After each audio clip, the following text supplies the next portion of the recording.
Hiya, I'm the Sea Tactics, and this season of KOA is going to be stacked with so much to choose from Kaiju Girls all the way to KOA's favorite series of characters in Mushoku Tensei Season 3, whoopee! What will we be watching every Monday at 8 p.m., you ask? Well, let's kick it off with Satsuki the Savage for his pick. How do we relationship? Citrus. I married my best friend to shut my parents up. Kakegurui twin? For anyone that does not know me, I am the self-proclaimed girls love / Yuri guy on the podcast. And with such authority, I've long come to the conclusion that while I am a big fan of the genre, there's almost no great girls love anime. And I had to throw in the almost just because the existence of a series like Bluma to You, even Magical Revolution. But for the most part, there's not a lot of girls love anime that's moving the needle. That is until an anime title I Want to Love You Until Your Dying Day airs July 7th in this current summer season. So what is this anime all about? Well, I'm glad you asked. Shina Totsuki is raised in an orphanage where death is no tragedy, but a formality, where girls with no family to speak of are taught and trained to kill in a world embroiled in war. Shina, however, hasn't been desensitized to the violence around her and wants nothing but the chaos to end. During the night of Shina's roommate's death, she has a fated encounter with a girl who is the opposite of her, someone who wears blood on herself like a uniform and does so with a smile on her face. Her name is, wait for it,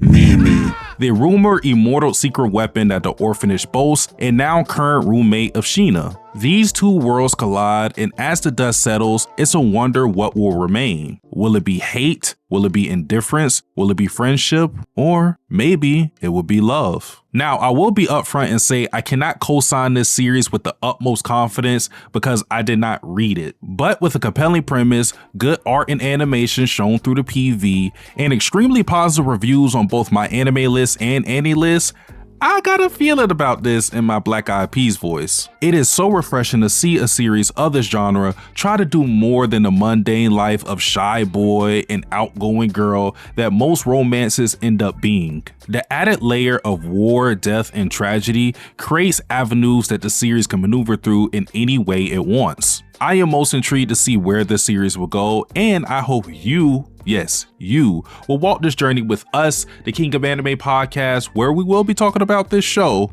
every Monday at 8 p.m. Eastern Standard Time. You better not disappoint me. Whoa, that was pretty cool, but you know what's just as cool? Not the temperatures! Hello everybody, it's your old pal Everything Animated, and I am here to tell you about my wonderful pick this summer anime 2026 season. I am looking forward to a show called Sparks of Tomorrow. This is made by the legendary Kyoto Animation Studios, and oh my goodness, I am looking forward to seeing what they can do with this one. The story takes place in the summer of 1907. This focuses around 15-year-old Inoka. She lives in the Fushimi area of Kyoto and is the second daughter of a sake brewer. She seems to not do anything right because her father scolds her every day.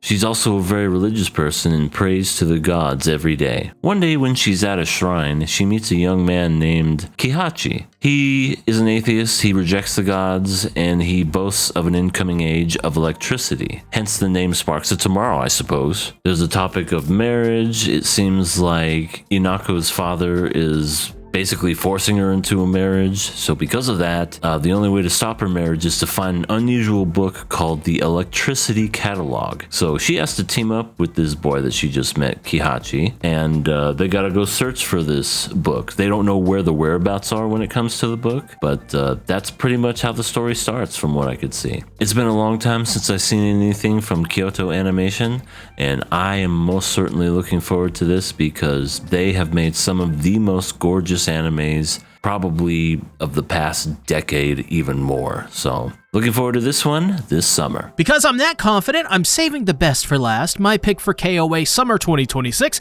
is Smoking Behind the Supermarket with You.